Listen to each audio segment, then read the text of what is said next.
غلطة عند يوسف نفسه.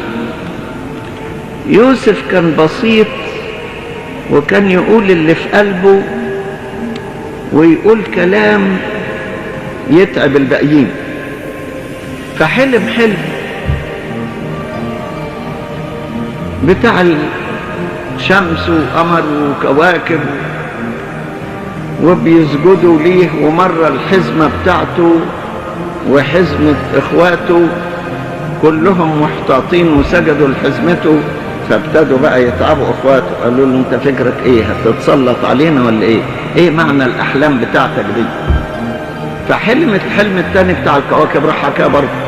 طب يا اخي خليها في سر، جالك حلم تفهم منه مجد ليك ما تقولوش للناس، ولما تقوله للناس تقع في اشكال.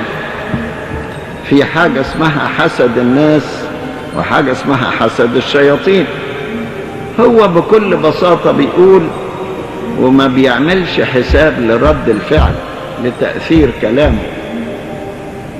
اخواته انغزوا منه اكتر.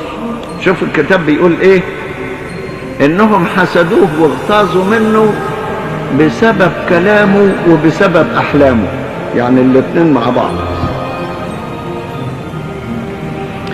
اذا جالك حلم كويس ويدي فكرة على انك انت هتمجد بلاش تقوله للناس.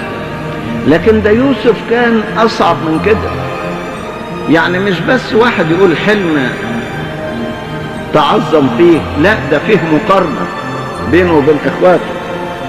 يعني في الاولانية بيقول اسمعوا هذا الحلم الذي حلمت، ها نحن حازمون حزما في الحق، وإذا حزمتي قامت وانتصبت فاحتاطت حزمكم وسجدت لحزمتي.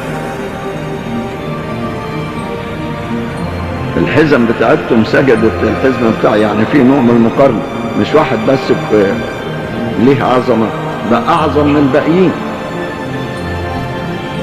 قالوا له ايه انت لعلك تملك علينا ملكا او تتسلط علينا، وازدادوا ايضا بغضا له من اجل احلامه ومن اجل كلامه.